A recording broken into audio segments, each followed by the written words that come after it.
तो अभी मैं आपको यहाँ पे भी एक्सपेरिमेंट बता रही थी मेंडल का कि मेंडल ने यहाँ पे सबसे पहले कैसा क्रॉस करवाया, मोनो हाइब्रिड क्रॉस।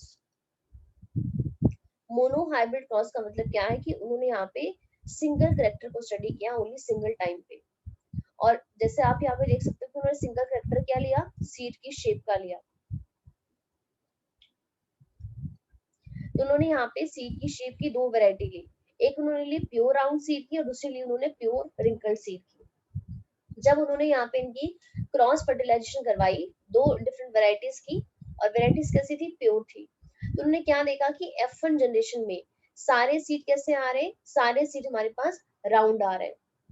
मतलब सारे सीड कैसे हैं, पेरेंटल है। पेरेंट भी तो हमारे पास राउंड और रिंकल्ड ही थे ना, लेकिन दोनों पेरेंट की तरह नहीं है, दोनों में से कोई एक ही पेरेंट का क्या हो रहा है, एक्सप्रेशन यहाँ पे शो हो रहा है यहाँ हमारे पास यहाँ पे। तो जितने भी F1 सीड है वो सारे कैसे मिले, राउंड मिले। अब इसके बाद उन्होंने क्या करवाया, उनकी सेल्फ सेल्फ सेल्फ फर्टिलाइजेशन करवाया उनको, जो जितने भी F1 के सीड मिले थे।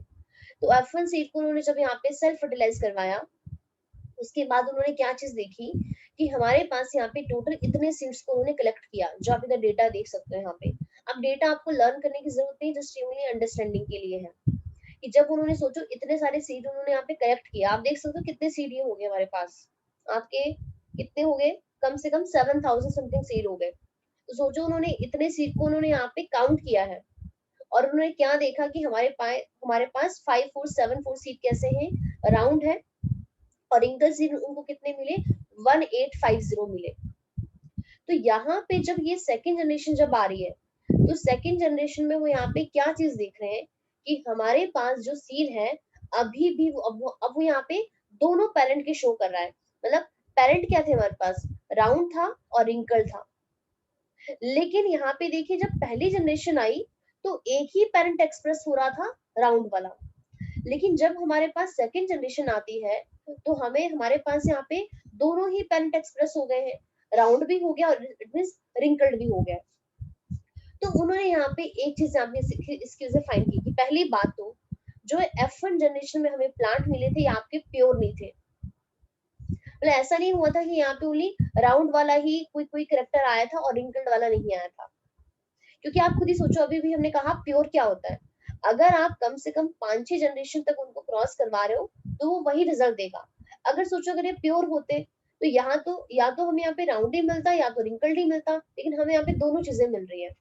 तो इससे हमें ये पता चल गया कि जो F1 जनरेशन है वो आपकी कैसी है, वो हाइब्रिड है, वो आपकी प्योर नहीं है। इसके अलावा उन्होंने यहाँ पे इस एक्सपेरिमेंट से ये चीज यहाँ पे फाइंड की कि हमारे पास जो ये हाइब्रिड बना है इसमें दोनों ही पेरेंट्स इन्वॉल्व है, राउंड भी है और रिंकल्ड भी है। अब हमें कैसे पता चला, क्योंकि आप खुद ही सोचो कि अगर यहाँ पे रिंकल सीड वाला अगर अपना यहाँ पे कोई करेक्टर नहीं देता तो कभी भी सेकंड जनरेशन में हमें रिंकल सीड मिलते ही नहीं। इसका मतलब कुछ ना कुछ तो ऐसी चीज है जो यहाँ पे पेरेंट्स से यहाँ पे ट्रांसफर हुई थी, लेकिन हमें वो यहाँ पे ऑब्जर्व नहीं होती, दिखी नहीं थी। ठीक है, इसके बारे में भी हम डिटेल में डिस्कस करेंगे। लेकिन अगर आप यहाँ पे F2 जनरेशन का डेटा देखते हो तो यहाँ पे उन्होंने क्या निकाला, यहाँ पे फ्रैक्शन निकाला प्रोजेनी सीड का। तो जब उन्होंने ये फ्रैक्शन निकाला, आप इनको आई होप आपको फ्रैक्शन निकालना आता होगा, आप कैसे निकालते हैं, पूरे सीड को सम करके, मतलब कितने सीड अगर आप उनको सम करो तो कितना हो गया, 4 और ये कितने हो गए 2 और 13 1 7, ये हो गया ना 7324 7324 टोटल उन्होंने इतने सीड को कलेक्ट किया। अगर आप इनमें राउंड सीड का निकालना चाहते हो तो हमारे पास रेशियो आ जाती 3/4, और अगर आप रिंकल का निकालो तो 1/4। तो हमेशा आप रेशियो पढ़ते हो कि हमारे पास जो मेंडल का जो मोनो हाइब्रिड क्रॉस था उसकी F2 जनरेशन में रेशियो क्या आती है, 3:1 आती है। तो कई बार हम बोलते हैं कि 4 में से ना 3 प्लांट राउंड थे और 4 में से 1 प्लांट रिंकल था, तो ये गलत है। हमारे पास ये हम यहाँ पे फ्रैक्शन लेते हैं, समझ आ रहा है आपको, ऐसा नहीं था कि उनको वहां पे 4 प्लांट मिले थे, 4 प्लांट में से उनको वहां पे 3 राउंड मिल गए और एक के सीड उनको रिंकल मिले। समझ आ रहा है कि कैसे हो रहा है, ये फ्रैक्शन लिया उन्होंने प्रोजेनी सीड का, जिसमें से 3/4 of the F2 seed were round and 1/4 of wrinkle. ठीक है, तो इसकी रेशियो आ गई हमारे पास 3:1। समझ आया कि नहीं आया? तो इससे हमें देखिए अब हमें इस एक्सपेरिमेंट से पता क्या चल रहा है कि हमारे पास यहाँ पे जो ट्रेड जो होता है पेरेंट प्लांट का, वो कभी भी ब्लेंड नहीं होता है, ब्लेंडिंग नहीं होती है।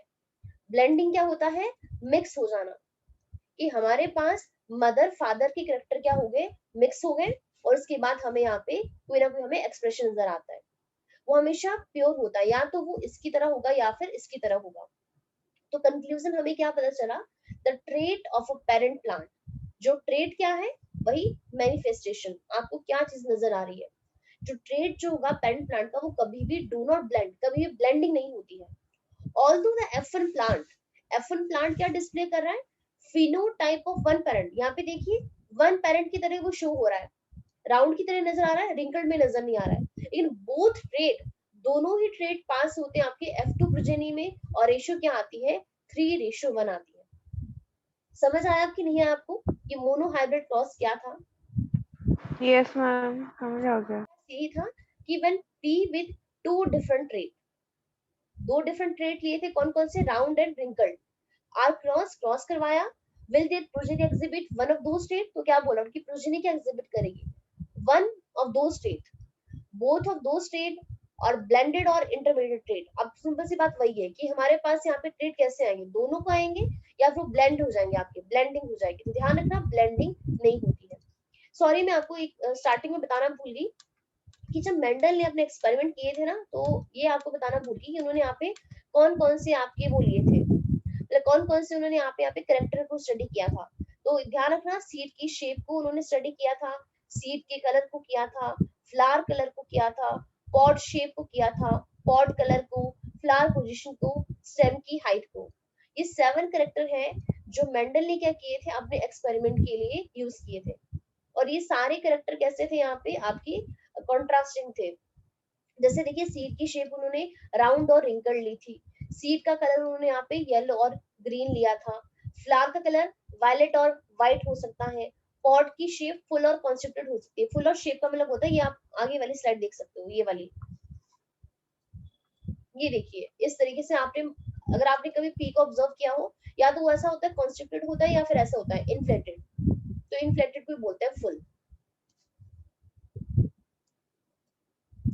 ठीक है, तो आप यहाँ पे देख सकते हो कि हमारे पास पॉड की शेप ऐसी हो सकती है, फिर पॉड का कलर ग्रीन या येलो हो सकता है, फ्लावर की पोजीशन आपकी एक्सिल है, साइड में लग रहे हैं या फिर टर्मिनल पर लग रहे हैं, और स्टेम की हाइट टॉल या ड्वार्फ हो सकती है।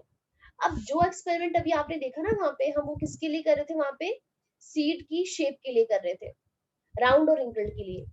और उन्होंने क्या देखा कि F1 जनरेशन में सारे के सारी जो हमें प्रोजेनी मिल रही है, वो एक ही पेरेंट का एक्सप्रेशन शो कर रही है, दोनों का शो नहीं कर रही है।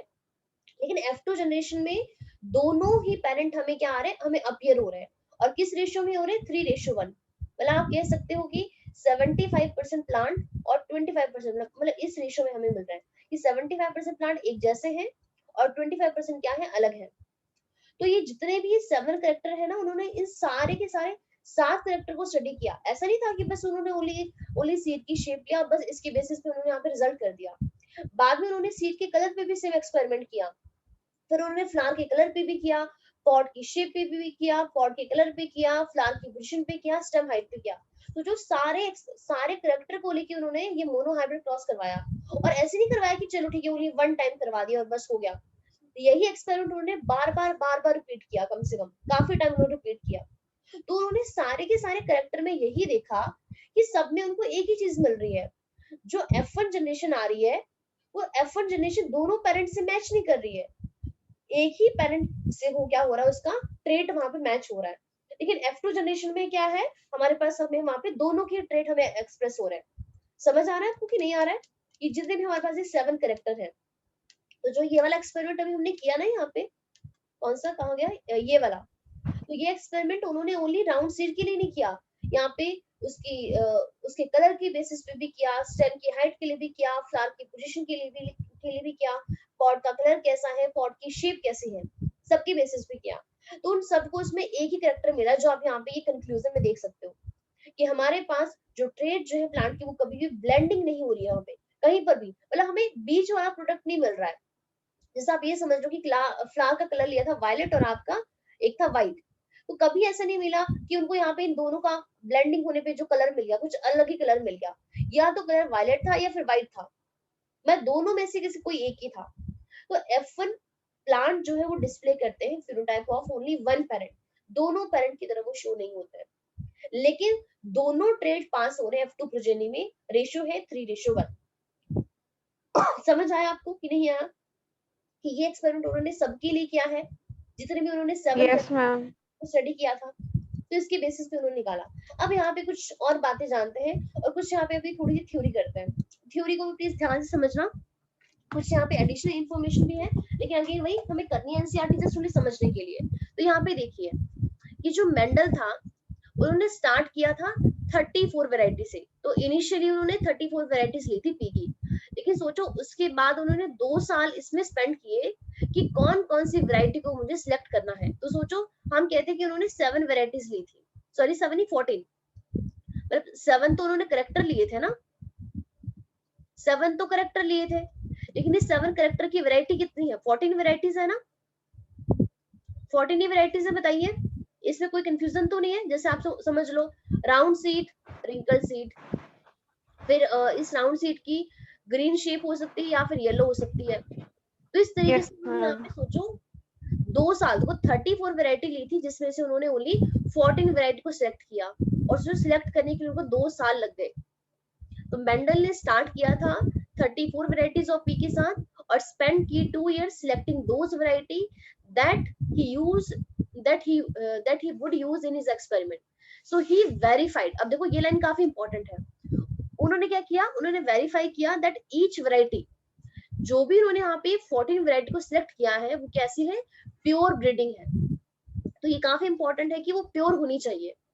अब प्योर का मतलब क्या है, यहाँ पे ब्रैकेट में लिखा है homozygous for each of the trait that he choose to study, मतलब by growing the plant for 2 generation, उन्होंने 2 जनरेशन तक ग्रो करवाया, and confirming that all offspring were the same as their parent, मतलब अगर toll है तो toll की toll में ही आपस में करवाई, तो उन्होंने 2 जनरेशन तक ये देखा सारे के सारे टॉल ही है, क्योंकि देखो सेकंड जनरेशन में तो हमें नजर आ ही जाता है ना कि वहां पे कि आपका वेरिएशन है कि नहीं, वो प्योर है कि नहीं है।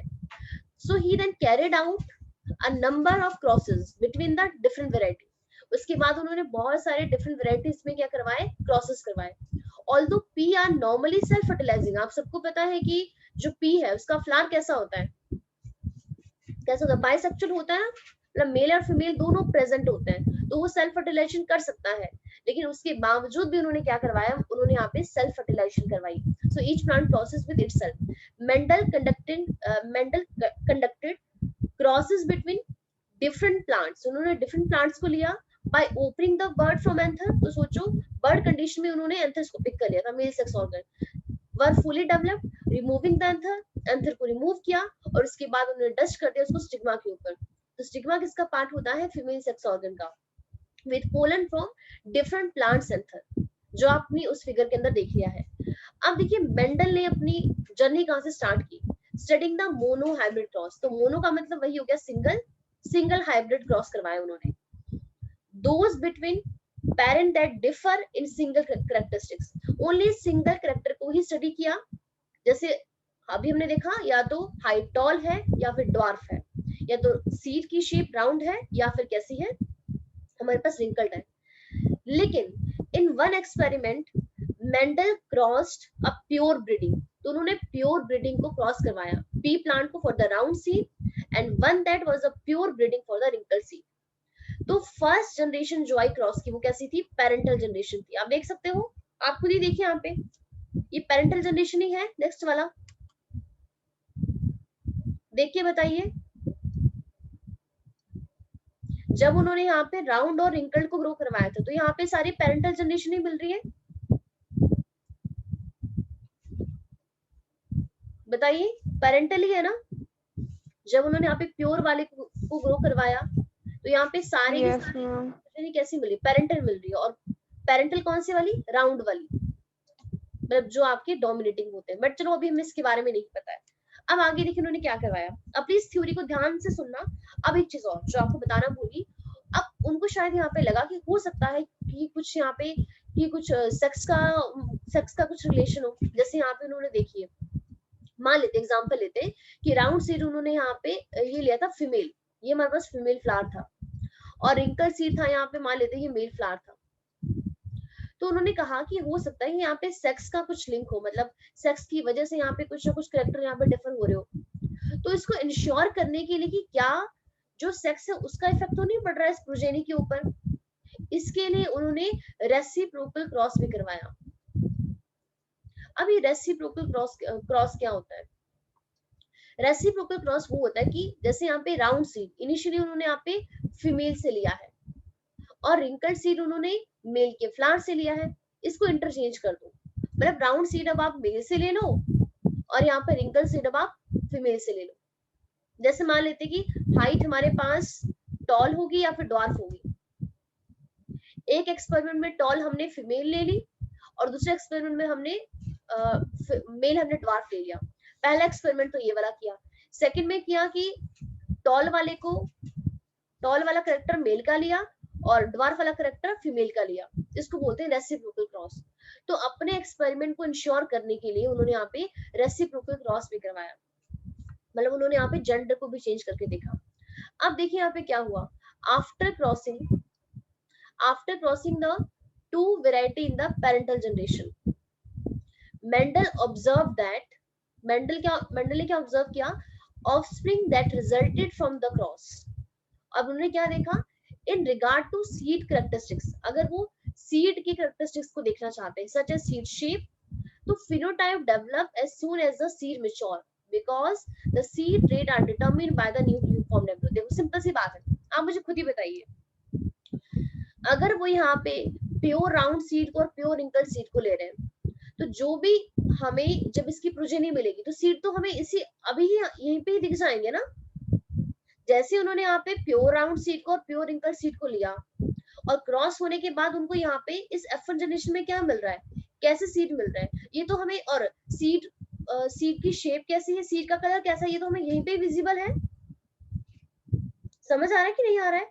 क्योंकि इसको तो आप देख सकते हो ना कि इन दोनों की क्रॉस होके हमें सीड का शेप या सीड का कलर मिल रहा है, हम इसको देख सकते हैं। लेकिन इन सीड की वजह से प्लांट की हाइट क्या होगी, प्लांट का उसका फ्लावर का कलर कैसा होगा, ये आप इमीडिएटली नहीं बता सकते हो। इसके लिए आपको इन सीड को क्या करना पड़ेगा, ग्रो करवाना पड़ेगा। समझ आ रहा है कि नहीं आ रहा है उस लाइन का मीनिंग, कि सीड बहुत ज्यादा इजीली है, क्योंकि सोचो उसको तो ओनली आपको देखना है, क्योंकि सीड ही हमें सबसे पहले मिलता है, आफ्टर फर्टिलाइजेशन हमें सीड ही मिल रहा है। तो सीड को तो आप देखकर बता ही सकते हो ना कि वो राउंड है कि रिंकल्ड है, आपका सीड का कलर कैसा है, ग्रीन है कि येलो है। संदेश आपको समझ में आ रहा है? क्या कह रहे थे वो, उस लाइन का मीनिंग क्या है? तो यहाँ पे देखिए क्या है, Mendel observe the offspring, Mendel ने क्या ऑब्जर्व किया, ऑफस्प्रिंग को ऑब्जर्व किया, that result from the cross, जो हमें जो उनको इस क्रॉस से मिला। तो in regard to seed characteristics, अगर हम सीड के कैरेक्टरिस्टिक्स की बात करें, such as seed shape, seed की शेप कैसी है, तो फिनोटाइप क्या है, वही फिजिकल अपीयरेंस, मतलब ट्रेट, सीड की शेप कैसी होगी, रिंकल्ड होगी, राउंड होगी, develops as soon as the seed mature, जैसे जैसे सीड मैच्योर होगा वैसे वैसे हमें सीड को तो हम एकदम देखकर बता ही देंगे, because seed trait are determined by newly formed embryo within the seed. आप सबको पता है कि आफ्टर फर्टिलाइजेशन में सीड ही मिलता है। So for character associated with the plant itself, लेकिन अगर आप जैसे अगर आप स्टेम की हाइट देखना चाहते हो, तो phenotype does not develop until the plant grow from the seed. बाकी जितने भी कैरेक्टर हैं वो आपको ऐसे नहीं दिखेंगे, आपको पहले सीड को लेना पड़ेगा, आपको उसको शो करना पड़ेगा अपनी उसके अंदर, मतलब जो भी है कहीं पे, तभी आपको पता चलेगा कि उसका फिनोटाइप क्या होगा। For this character Mendel had to wait until the following spring, the plant the seed and then observe the phenotype on the plant that germinated। तो सिंपल सी बात है कि सोचो उन्होंने इतना वेट भी किया, ओनली सीड वाला ही एक ऐसा केस था जिसमें उनको रिजल्ट एकदम मिल रहे थे, बाकी उस सब में उनको पूरा एक साल का वेट करना पड़ रहा था। तो offspring from the parent in the parental generation, अब देखिए यहाँ पे जो हमारे पास जो सबसे पहले हमें ऑफस्प्रिंग मिले हैं पेरेंट जनरेशन से, उसको हम बोलते हैं F1 जनरेशन, उसी को बोलते हैं फर्स्ट फीलियल जनरेशन। ध्यान रखना इसके बारे में, जो सबसे पहली जनरेशन है। जैसे ये समझ लो हमारे यहाँ पे दादा दादी है, ठीक है, ग्रैंडफादर और ग्रैंड मदर है, हमारे पास इनके बच्चे हुए, ठीक है, इनके ऑफस्प्रिंग हो गए, तो जो ये यहाँ पे पेरेंट है, तो इनके जो बच्चे हुए मान लेते हैं हमारे मम्मी पापा हैं, ठीक है, तो ये यहाँ पे F1 जनरेशन हुई। अब इन्होंने आगे जाके शादी की, इनकी मीटिंग हुई, इनके बच्चे हुए, जैसे हम, तो हम F2 जनरेशन है।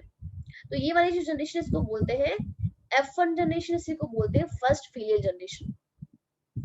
तो when Mendel examine the F1 generation of this clause, जब उन्होंने F1 जनरेशन को एग्जामिन किया तो उन्होंने क्या फाउंड किया, he found that they expressed on F1 generation only one of the phenotype present in the parental generation। तो ये लाइन काफी ज्यादा इंपॉर्टेंट है। उन्होंने क्या चीज देखी कि जो वहां के ऑफस्प्रिंग है वो ओनली वन ही फिनोटाइप, एक ही फिनोटाइप को एक्सप्रेस कर पा रहे जो पेरेंटल जनरेशन में था। मतलब जैसे हमने वहां पे एग्जांपल लिया था राउंड का और रिंकल्ड का, तो F1 में सारे प्लांट या तो राउंड ही होंगे या फिर रिंकल्ड ही होंगे। जैसे उन्होंने देखा सारे राउंड है, दोनों पेरेंट शो नहीं कर रहा है, जैसे हमने क्या देखा, all the F1 seed were the round. तो ये लाइन काफी इंपॉर्टेंट है कि he found that they expressed only one of the phenotype, जो कहां प्रेजेंट था, उनके पेरेंट की जनरेशन में प्रेजेंट था।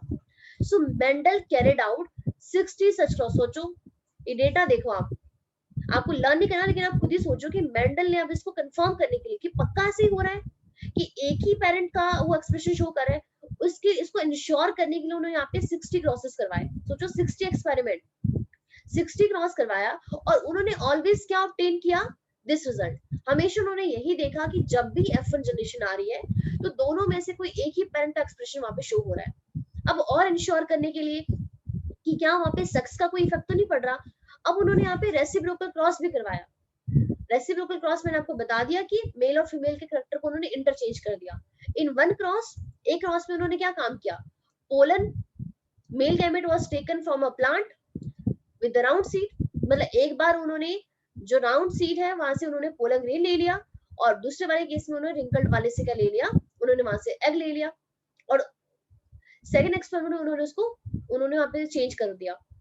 in its reciprocal cross pollen was taken from a plant with a wrinkled seed। मतलब सारे एक्सपेरिमेंट कर लिए, बट फिर भी उन्होंने क्या देखा कि रेसिप्रोकल क्रॉस भी क्या दे रहा है, सेम रिजल्ट दे रहा है, all the F1 were round. तो आप खुद ही मान लो, इससे अभी साफ साफ पता चल रहा है कि ब्लेंडिंग नहीं हो रही है, जब इतने ज्यादा उन्होंने क्रॉस करवा के देख लिए। और सोचो जो उन्होंने वहां पे 14 वैरायटी सिलेक्ट की थी, सब सारी चीज करके देख ली, सब में एक ही रिजल्ट मिल रहा है।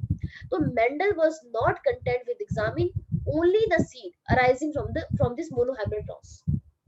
अब इसके बाद उन्होंने क्या हुआ, the following spring he planted the F1 seed। अब सोचो इसको करवाने के लिए, अभी तो हमें जस्ट हम इसको पढ़ रहे हैं तो हमें बहुत इजी सा लग रहा है कि ठीक है उन्होंने एक्सपेरिमेंट करवाया, बट यही तक कि देखो इतना काम करने के लिए इनको बहुत टाइम लगा। अब आगे क्या होगा, अब उन्होंने इस F1 के सीड को लिया और इसको प्लांट करके देखा कि अब मैं F2 जनरेशन देखना चाहता हूँ, ये कैसे होगी। इसके लिए भी उन्होंने बहुत सारे क्रॉस करवाए। अब देखिए F2 जनरेशन में क्या हुआ, इसके बाद उन्होंने क्या किया, the following spring he planted the F1 seed. जो भी F1 के सीड मिले थे, कौन कौन से मिले थे, राउंड मिले थे और हमें रिंकल्ड मिले थे।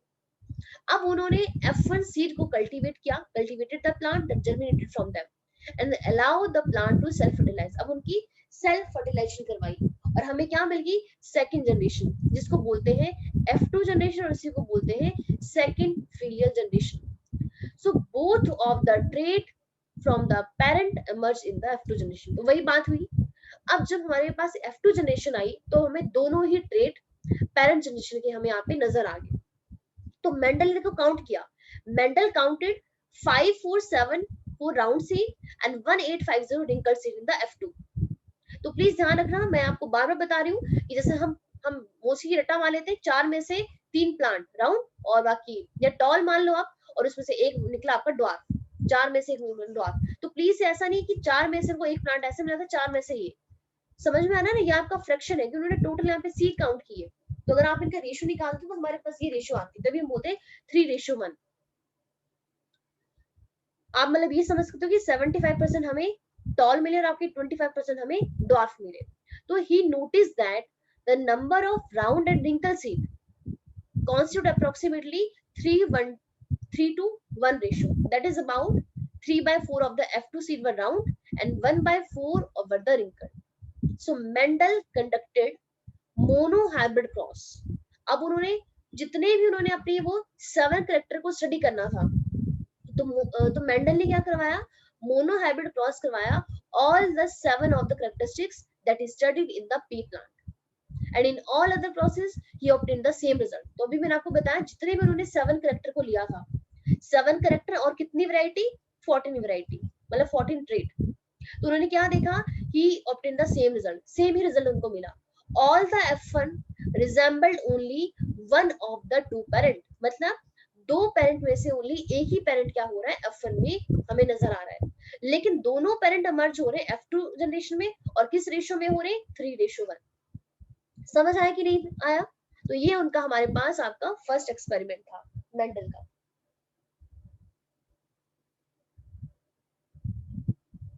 समझ आया आपको कि नहीं आया? Yes ma'am. ठीक है, यस मैम. अब एक बार ये क्रॉस करते हैं यहाँ पे, उसके बेसिस पे हम करेंगे कि आगे यहाँ पे क्या हो रहा है. देखिए, तो हमारे पास अभी ये जो मेंडल का जो एक्सपेरिमेंट है, अभी हमने क्या कहा था, ये हमें क्या रिवेल करता है, इनका जो मोनोहाइब्रिड क्रॉस है वो हमें प्रिंसिपल ऑफ सेग्रीगेशन एंड हमें कंसेप्ट ऑफ डोमिनेंस के बारे में बताता है. अभी क्या है, इसको इस क्रॉस से समझते हैं.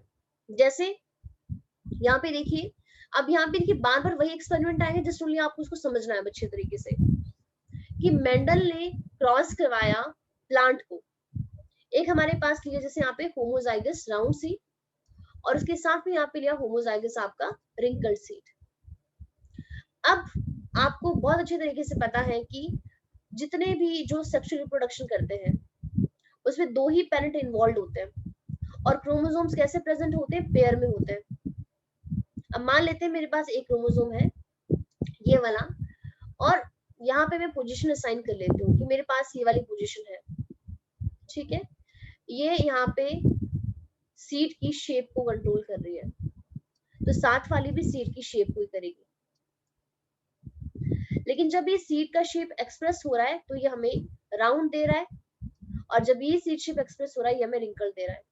इट मींस यहाँ पर ये जो इन दोनों का एक्सप्रेशन है वो डिफरेंट है. तो अगर एक्सप्रेशन डिफरेंट है, मतलब ट्रेट डिफरेंट है, तो इनकी एलील भी क्या होगी, डिफरेंट होगी. अब मान लेते हैं, जस्ट एक सिंपल एग्जांपल लेते हैं कि यहाँ पे जो राउंड सीड था इसकी एलील को हम बोलते हैं कि ये कैपिटल आर है, और जो रिंकल्ड है इसकी मान लेते हैं कि यहाँ पे स्मॉल आर से हमने इसको रिप्रेजेंट कर लिया. तो जो भी हमारे पास हाइब्रिड होगा उसके पास ये वाली एलील होगी.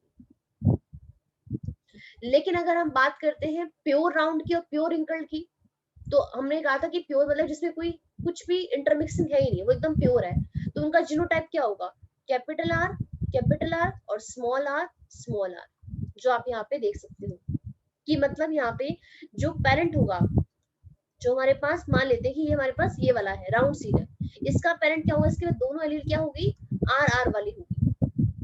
और हमारे पास ये जो रिंकल सीड है इसकी दोनों एलील कैसी होगी, स्मॉल आर वाली होगी. तो हमारे पास ये जो होमोजाइगस राउंड सीड है इसकी दोनों एलील कैसी है, कैपिटल आर, और हमारे पास ये जो रिंकल सीड है यहाँ पे क्या है, स्मॉल आर.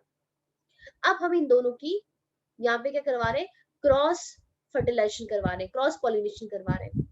अब आप मुझे खुद ही बताइए, क्या सेक्सुअल रिप्रोडक्शन बिना गैमेट्स के पॉसिबल है, नहीं है. तो हमें इसके यहाँ पे गैमेट्स बनाने पड़ेंगे. तो हमारे पास एक जो कंसेप्ट आता है जिसका नाम है प्रिंसिपल ऑफ सेग्रीगेशन, वो हमें क्या बताता है कि जो एलील हमारे पास यहाँ पे पेरेंट में पेयर में प्रेजेंट होती है, ध्यान से सुनना जो मैं बातें बोलूंगी, कि जो एलील पेरेंट में पेयर में प्रेजेंट है, जैसे ये देखिए यहाँ पे पेयर में है, तो जब इन्होंने यहाँ पे गैमेट का फॉर्मेशन करना होता है, तो आप सबको पता है गैमेट्स कैसे होते हैं, हैप्लॉइड होते हैं नेचर में. तो उस टाइम क्या होता है, वहां पे मियोसिस होती है, और क्या होता है, क्रोमोसोम का नंबर रिड्यूस हो जाता है. तो जब भी मियोसिस होगी इसमें क्या होगा, ये सारे गैमेट्स क्या हो जाएंगे, एलील क्या हो जाएगी, सेग्रीगेट हो जाएगी, मतलब सेपरेट हो जाएगी. तो जो भी मान लेते हैं कि जैसे हमने यहाँ पे इसको मान लेते कि एग लिया था, एग मान लेते हैं, तो एग के पास या तो यही वाली एलील होगी या फिर ये वाली ही होगी। और जो हमारे पास आपका पोलन ग्रेन होगा उसके पास भी या तो ये वाली एलील होगी या तो फिर ये वाली होगी, दोनों नहीं होगी। एलील क्या हो जाएगी आपकी, सेग्रीगेट हो जाएगी। अगर आपको अभी भी समझ में नहीं आया तो आप यहाँ पे एक प्लीज एक बार इस डायग्राम को अच्छे तरीके से देख लीजिए, काफी ज्यादा इंपॉर्टेंट है, क्योंकि आपका ये, एक मिनट, जैसे आप यहाँ पे देख सकते हो कि हमारे पास क्या है, यहाँ पे दो क्रोमोसोम दिखाए गए हैं। जैसे एक हमारे पास दिखाया आपका यहाँ पे एक मैटरनल है और दूसरा हमारे पास पैटर्नल है। तो मैटरनल वाले के पास एलील कैपिटल आर है और हमारे पास दूसरे के पास एलील क्या है, स्मॉल आर है।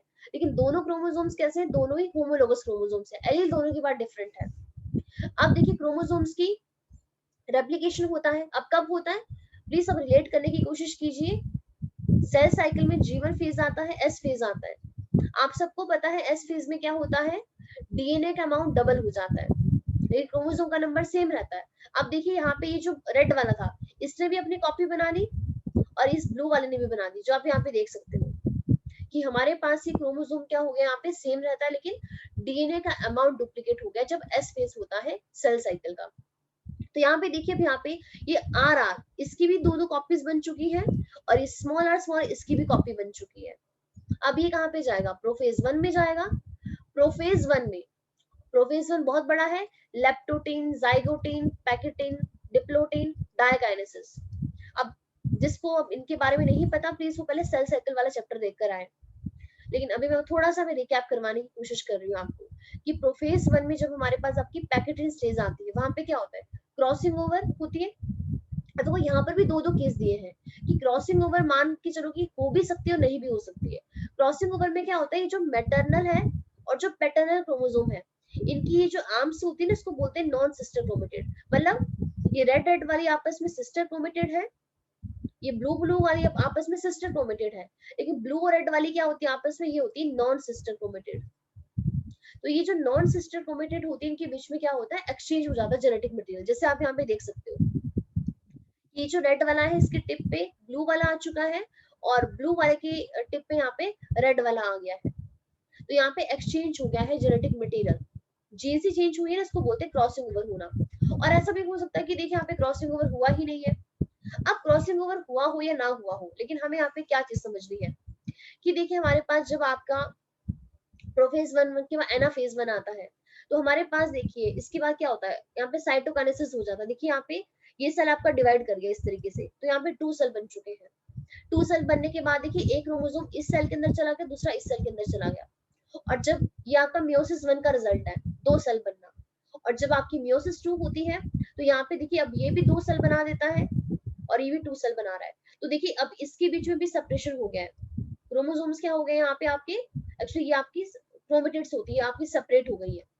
और हमें यहाँ पे कितने सेल मिल चुके हैं, 4 सेल मिल चुके हैं। अभी चारों सेल कैसे हैं, सारे हमारे पास गैमेट्स ही होते हैं, क्योंकि आप सबको पता है हम सब में मियोसिस कब होती है, जब हमें गैमेट का फॉर्मेशन करना होता है। हमारी बॉडी की जो नॉन सेक्स सेल होते हैं वहां पे कभी मियोसिस नहीं होता है। अब यहाँ पे देखिए, यहाँ पर भी सेम, अगर क्रॉसिंग ओवर नहीं हुआ तो तब भी रिजल्ट तो वही मिल रहा है, हमें 4 सेल मिलेंगे और इन सब में क्या होगा, ये जो हमारे पास के क्रोमोसोम्स क्या हो गए, सेपरेट हो गए। लेकिन आप ध्यान से इसको देखने की कोशिश कीजिए, जो हमारे पास आपका पेरेंट था, पेरेंट के पास देखिए यहाँ पे कितने क्रोमोसोम्स थे, 2 क्रोमोसोम थे और हमें रिजल्ट ये मिल रहा है, ये ऑफस्प्रिंग है, मतलब ये हमारे पास गैमेट्स है, सॉरी। तो गैमेट हमें 4 मिल रहे हैं और पर सेल ओनली एक ही क्रोमोसोम आ गया। अब यहाँ पे ध्यान से देखने की कोशिश कीजिए इस बात को, अभी मैं आपको यहाँ पे क्या बताना चाहती हूँ। ये जो कैपिटल आर, एक ये वाला क्रोमोसोम देखिए, एक ये वाला सेल और एक ये वाला सेल देखिए, ये टोटली पेरेंटल है। ये देखिए प्योर रेड ये वाला और प्योर हमारे पास आपका ये ब्लू वाला। लेकिन अगर आप बीच वाले देख रहे हो, यहाँ पे क्रॉसिंग ओवर होने की वजह से क्या हो गया, चेंज आ गया है, मतलब हमें ये कुछ नई वेराइटी मिली है। इसी को ही बोलते हैं रिकॉम्बिनेंट, मतलब चेंज आ जाना डीएनए के अंदर। तो यहाँ पे जो हमें गैमेट्स मिलते हैं वो इन चारों में से कुछ भी हो सकते हैं। अब देखिए यहाँ पर क्रोमोसोम, ये जो एलील है वो कैसे प्रेजेंट थी, यहाँ पे पेयर में प्रेजेंट थी। लेकिन जब इनको यहाँ पे गैमेट्स बनाना था, तो गैमेट्स बनाने के टाइम पे सारी एलील, ये आर आर देखो सारी क्या हो गई है, सेपरेट हो गई है, सेग्रीगेट हो गई है। और सेग्रीगेट होने का रीजन क्या है, मियोसिस है। समझ आ रहा है कि नहीं आ रहा है?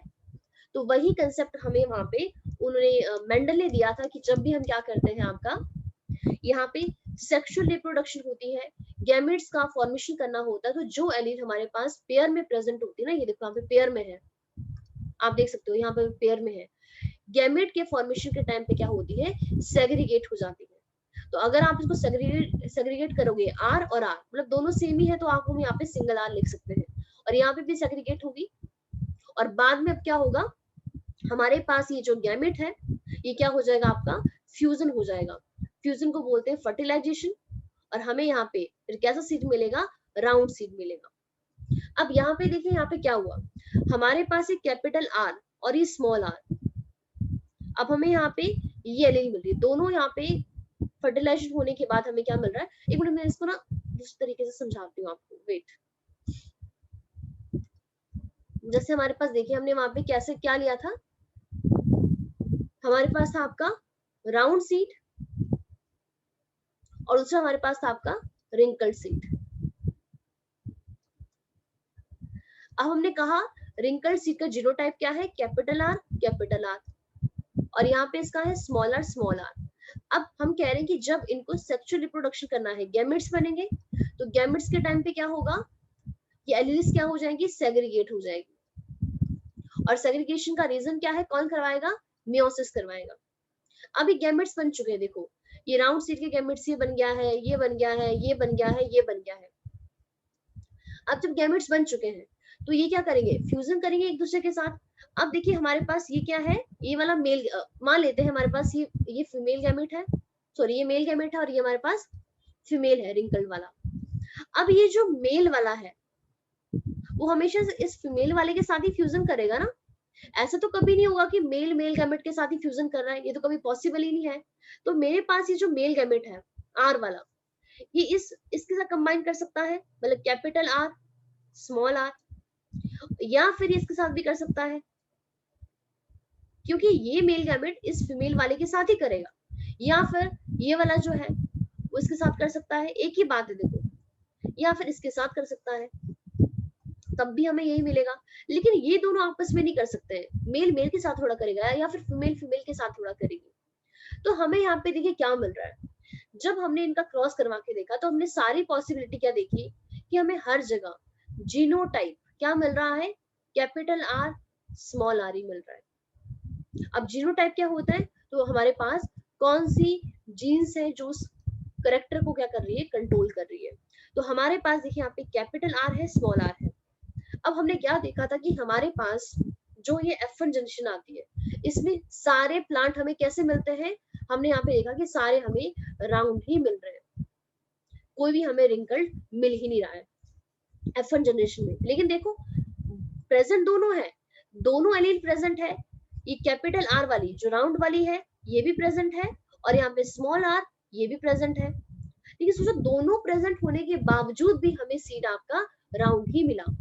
तो मेंडल ने इससे हमें क्या चीज बताई कि जब भी हमारे पास कोई भी टू एलील, जब दो एलील कैसे प्रेजेंट हो, डिफरेंट हो, डिसिमिलर हो, तो उस केस में जो एलील अपना एक्सप्रेशन दे रही है ना, जैसे यहाँ पे ये कैपिटल आर अपना एक्सप्रेशन दे रहा है यहाँ पे, और ये स्मॉल आर एक्सप्रेशन नहीं दे रहा है, तो उसको बोलते हैं डोमिनेट एलील, डोमिनेट एलील। और यहीं से ही लॉ ऑफ डोमिनेंस का क्या हुआ है, जन्म हुआ है। मतलब हमें ये पता चला कि डोमिनेंस हमें क्या बताता है कि कुछ ट्रेट ऐसे होते हैं डोमिनेट, और कुछ क्या होते हैं, रिसेसिव होते हैं। जैसे यहाँ पे राउंड सीड क्या हो गया हमारे पास, राउंड सीड की शेप क्या है, डोमिनेटिंग है, और रिंकल सीड की शेप क्या है हमारे पास, यहाँ पे रिसेसिव है। समझ में आया कि नहीं आया? उसके बाद अब उन्होंने क्या काम किया, यहाँ पे जो हमारे पास F1 जनरेशन में प्लांट आए थे, capital R small R, capital R small R, इनकी उन्होंने आपस में क्रॉसिंग करवा दी, ये F1 जनरेशन के थे। अब सोचो अभी यहाँ